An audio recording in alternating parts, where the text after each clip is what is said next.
So this is what a selfie stick would be good for, so I don't have to go like this. So just act like I'm not holding my arm up. See, that and the invention of the pop socket just makes me realize, it kills me because it's like, you're holding your phone so much that you have like arthritis or what the fuck? Guys, we're heading to the first aid section of PAX East because Justin's already My arm's getting tired. Justin's already hurt himself.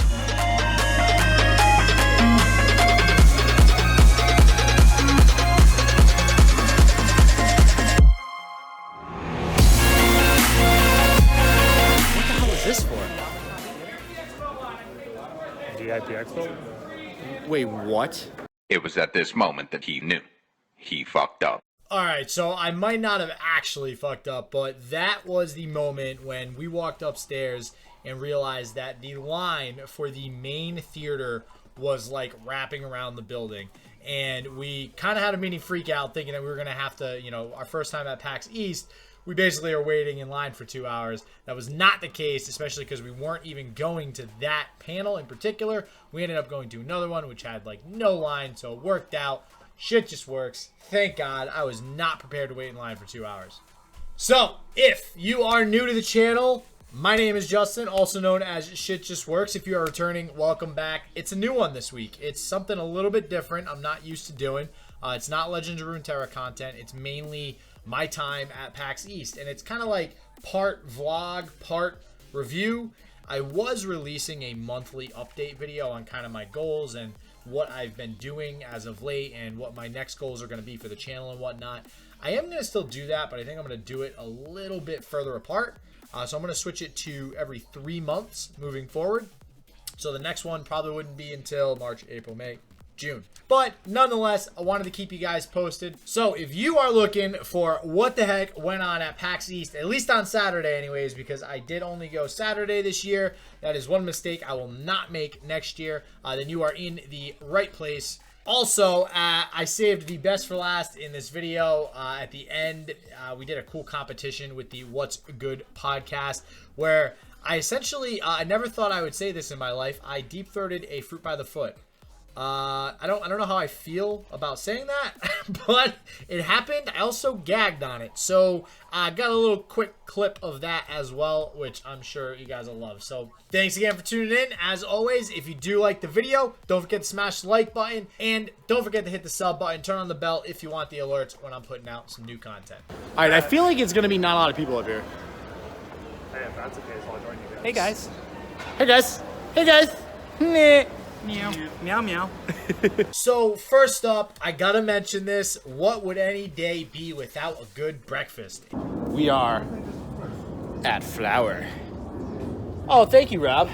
We went to this place called Flower. If you guys haven't heard of it, definitely check it out if you're in Boston anytime soon. This place was fantastic. Apparently, the head chef or owner or whatever of that place actually beat Bobby Flay in a competition for her pastry, and it's like a cinnamon roll type thing. So I actually got a clip here of it so you guys can see the ooey goodness. And oh my god, me and Roughhouse, we split one. It was freaking amazing, like orgasm in my mouth amazing. You guys have got to check this place out. And I also got some BLT with poached egg or something on it as well. But this place, 10 out of 10 as far as breakfast places are concerned. Check it out. After breakfast, we did go ahead and head on over to the event. Lucky us, we got free Rain energy drinks on the way in. They were handing these puppies out like candy. So once we got inside, we went to check out the floor a little bit. So I just want to kind of go over what the floor was like. Honestly, when I walked in, my first thoughts of just seeing everything, right, is I mean, this might be a little bit of a stretch, okay? I went to EDC Vegas quite some time ago, and if anybody watching has been to EDC Vegas, it's a giant rave in Las Vegas, EDM music, tons of the best artists like Tiesto, Armin van Buuren, Skrillex, people like that all go there to play, and it was insane, right? And when I walked into PAX, it was like EDC, but for nerds, all right? And I fully embraced it. It was amazing. It was absolutely just great to walk in and see all these like lights and bells and whistles, and everything was video games. There was streaming stations set up. There's just all this cool stuff all around. So very happy to see something like this for the first time. I don't know why I waited this long to get to one of these things. The floor was spectacular. The first thing that we hit up, actually technically I think was the Animal Crossing booth, because they were giving out free pins. Pins are the thing at PAX. If you don't have pins, you don't got nothing. So we got plenty of pins, which actually I have here. I got one from Nitrado, which is a server hosting company. So that was kind of a ad thing, but a lot of these are pretty cool. I got 4 others. This is my Hearthstone pin. I got one from Kickstarter. We got another from What's Good Games podcast. Got another from Orb Rivals, and most of which I'll be talking about in a second. And another one from, honestly, don't even know. Don't know what that one's from. Gonna have to figure that out. But pins are the thing to do at PAX, so we try getting as many as possible. I actually missed out on the Animal Crossing pin because I couldn't download the app fast enough because stupid Sprint wouldn't work. So note to everybody out there, don't get Sprint. Get AT&T or Verizon or something. I gotta switch my services. Next up, Final Fantasy VII booth. Oh, I've been waiting my whole life for this. It was pretty sick. I felt like an 8-year-old again. I played Final Fantasy VII back when I was literally 7 or 8, back when it came out in 1997, and love the game, love Final Fantasy. It's most of the reason why I love video games as much as I do. And they had a replica of Cloud Strife's motorcycle.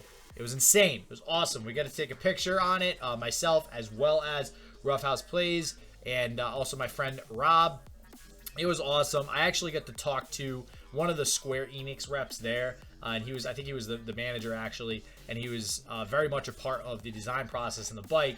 He said that the bike actually cost $35,000. The thing does not even run. People, this thing does not even run, right? It's styrofoam on top of, I think he said stainless steel. He might have said an alloy instead, but regardless, you could buy a diesel motorcycle, a decent motorcycle, for freaking $35,000, and instead they got a replica and it doesn't even run. It would be pretty cool if they made one that runs, but I digress. It was still pretty awesome to see. We unfortunately did not get to play the demo, which didn't seem like a big deal afterwards because, lo and behold, looks like they have access to it pretty much everywhere now. Anybody can play the demo. So we did also check out the Transformers TCG. We learned real quick how to play Transformers. I actually posted up an Instagram story a couple days ago about the guy, showing us how to play. Seems like a pretty decent card game, not gonna lie. I don't know if I'll get into it. Obviously, I don't think they have an actual, online version of it yet. I haven't really done the research. I could be wrong. So if I'm wrong, comment below. Let me know. But it did seem like a pretty decent game. It reminded me of Marvel Versus system. If anybody has played that before, you discard cards off the top of your deck when you attack to get different boosts and effects on your attack. So very reminiscent of Marvel Versus system. You can cast an upgrade. Upgrades get attached onto a creature. That's all right. Up the attack or up the defense or whatever. And there's 3 different types of them. There's weapon, there's, I forget what they're called, an armor. It is called armor. And there's a utility. And each creature can have up to 1 of each. Okay. So you would pick which creature you want to put one on. You do that. And it either gives an ability or a stat bonus. So you can cast those. Then you can transform one of your creatures or one of your team Just say members. creatures. We played Magic. It's fine. You call them bots if you Now, my favorite game on the floor was Orb Rivals. So, if anybody knows me, I do play a lot of Rocket League as well, and this game is essentially Rocket League, but with robots, with, jetpack boot things, whatever you want to call them, right? So, you have, and it's like rugby, right? So, you have a ball, and you use the boots to kind of boost around, and if somebody hits you, they knock the ball out of your hand, they can pick it up, you can pass the ball, so there's kind of like a gauge or a meter that you pull back and you launch the ball as you pass it. Was very, very, very cool. They had an entire thing set up where you could play 3v3 against somebody. It's myself, Roughhouse, and my boy Rob, and we lost miserably, but we did meet the owners of Orion Art Games, David and his wife, and they were pretty cool. They were awesome to talk to. we're talking to him a little bit about the game, about how it was kind of like Rocket League and how it wasn't, what the differences were, and what their expectations were. We actually also got access to pre-alpha beta code, which is actually, I think, on the something that we got. It's in the pin that we got, and hopefully we can get some more of those so that we can actually stream it when the alpha version does release on Steam, which I'm pretty excited for. All right, and now we have the first panel. So we went to 3 panels throughout the day, each of which was about an hour. Then we went to a really long Dungeons and Dragons thing at the end by Acquisitions Incorporated. So the first panel that we went to was actually growing your community. Awesome information. So the panel was a combination of Christina Ariel Tigner, which is actually a tabletop games representative of PAX. I guess PAX is also doing this new PAX Ambassador program. I think they said this was the first year. This was a part of that PAX Ambassador program. So Christina was the tabletop ambassador. There was also Robin Hunicke, a game designer, Justin Wong, who is a Street Fighter pro gamer who had some pretty cool stories of kind of his come up in pro gaming. Oh my god, it's Firefox. I don't actually remember her name, but that's her Twitch name. She does stream, so she was a streamer representative. And last but not least, Jesse Cox, who was a YouTuber, who is a YouTuber, I should say, so you can find him on YouTube. Without boring you with all the details of this panel, the one glaring thing that came up throughout the whole thing was positivity. All of them were all about positivity, which was super cool. It's one of the reasons why I like the video game community as a whole. And the second thing, which I thought was awesome, because I am very much a proponent of Gary Vaynerchuk says this a lot. It's like, we are living in the best time to be alive, right?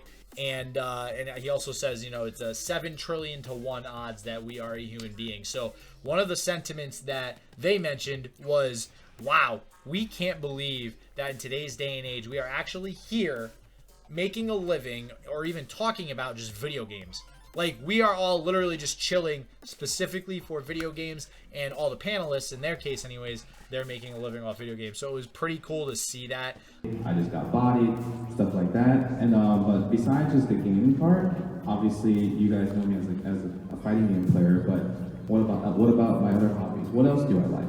Right? So I post a lot about anime, I post a lot about just different food, I post a lot about like my daughter, my family, and then I also make really amazing tier lists.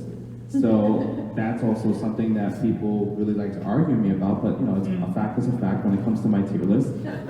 See, I understand. You guys understand. But a lot other than that is that people want to know who you are as a person besides the field that you're really known for. Because, growing up in 1985, I'm sure we have a lot of things in common. But sometimes people are just afraid to ask you because they view you as this internet celebrity that you're like, I can't talk to this guy, I can't talk to this girl, I can't talk to this person. It's not possible. But I think what I like to do is I just want to just always tweet out my thoughts in general. There was 2 of them that I did get to speak to with Roughhouse a little bit afterwards. One was Christina. Christina had actually shared a pretty good story with us. I mean, I say it's a good story. It wasn't good for her, but it was a good example of kind of fighting depression and stuff like that, especially as a content creator or a gamer.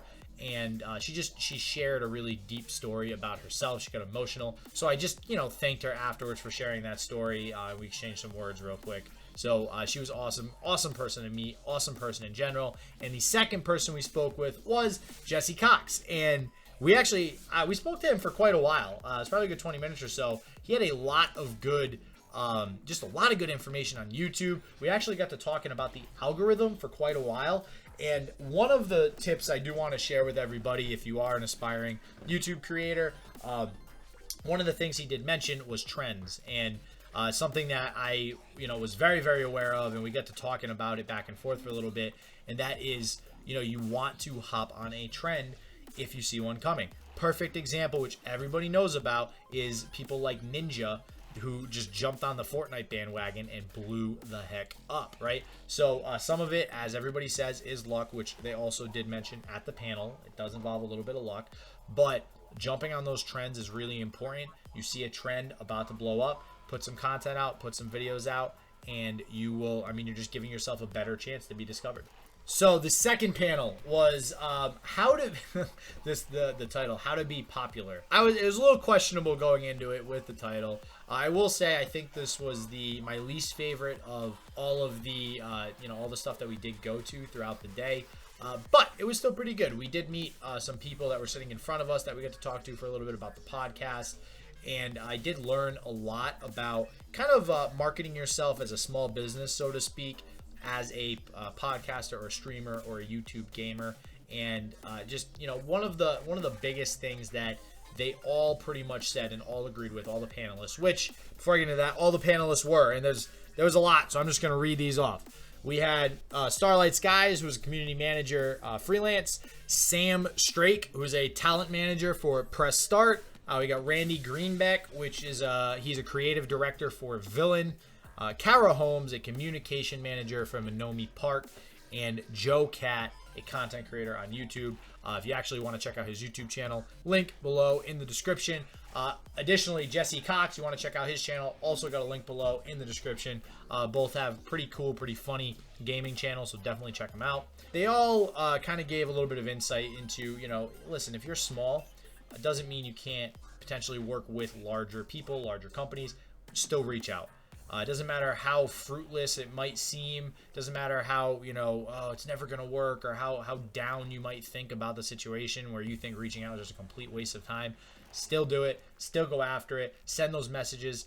Get in those DMs, right? And just market yourself. And, you don't know if you don't try, right? You don't know until you ask. So that was the biggest thing I took away from that second panel. All right, before I get into the third panel, which is actually the What's Good Games, which is the Fruit by the Foot incident, I'm going to go over Acquisitions Inc. real quick. And Acquisitions Inc., if you don't know, is a Dungeons & Dragons live roleplay experience, right? So they all basically sit at the table and play Dungeons & Dragons live on stage, and they have a screen behind them that has kind of animations and stuff that go along with the story. And honestly, it was... I didn't know what to expect. I'm not a huge Dungeons & Dragons player. I've always kind of wanted to get into it. I have some friends that play, and I definitely didn't know what to expect with this, but it was hysterical. I don't know. Maybe you got to have a certain type of humor to really think this is funny, but it was absolutely hysterical to me. I highly recommend it. If you're into Dungeons & Dragons, 100% recommend it. If you're into gaming in general, I definitely recommend you at least give it a shot, see if you like it. Morgan Webb was there. Some famous wrestler was there. I don't recall his name right now, but he was there as well. They were the ones playing. Morgan Webb, if you don't know, was from G4 Tech TV way back in the day. And it was funny. It was just, they all had a good time playing Dungeons & Dragons, and they were entertaining. And the best part about that was we got to meet an awesome father-son combo that were there at PAX, and it was awesome to see, like, the father was super into gaming and the son was super into gaming, and that was just awesome to me. It really was. It was just, I'm having a conversation, and I want to say his son was 8 or something like that, and maybe 9, and obviously the father was well over 30, and it was just so cool to be having a conversation. I'm 29, his father's over 30, this kid is 9 years old, and we're just all having a conversation about something that we all really enjoy, and age absolutely did not matter, and it was just so cool. I don't know, it was just so cool to me, and I was so interested in everything that the 9-year-old had to say, and I was so interested in everything that the father had to say, and it was just really, really fun meeting them. They checked out our podcast on YouTube as well. So props to them for being a freaking awesome father-son combo. Awesome meeting you guys. And hopefully we'll see you again at another event. The moment you have all been waiting for. I don't know if you've actually been waiting for this, but here's a quick clip on me deep-throating a fruit by the foot. Go! All right, everyone, hands behind your back. Hands behind your back. All right, and...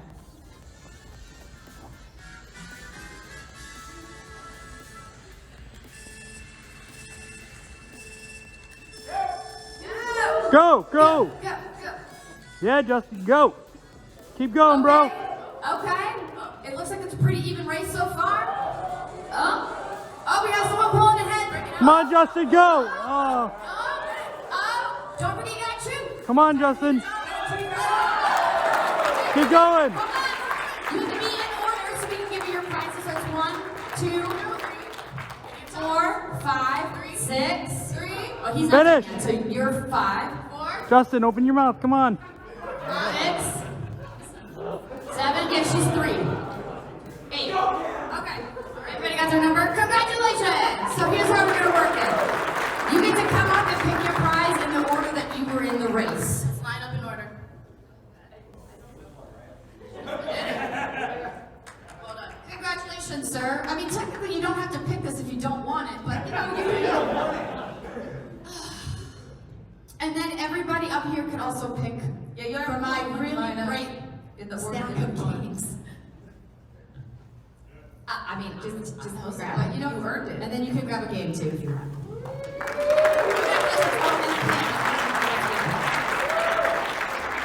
Okay, number 2. She's number 2. She's number 2. You're number 3. Yeah, that was a good clean tongue. And yeah, so that happened. You can kind of see towards the end there, I started to gag a little bit. You know, there's like a strategy to it, right? You gotta kind of, when you're doing it, you have to kind of push it to the side, like in your cheek, because when I was doing it, it started getting like lodged in the back of my throat, so I couldn't get any more in there. Oh, it was rough life, man. It was a rough life. But I think I got like 5th or 6th place. Still got a consolation prize, so I'm happy. Not gonna complain. The winner got a free gaming keyboard, but everybody else got to pick games. So I got a free copy of Need for Speed, as well as a pin. So it was fun. It was an awesome time.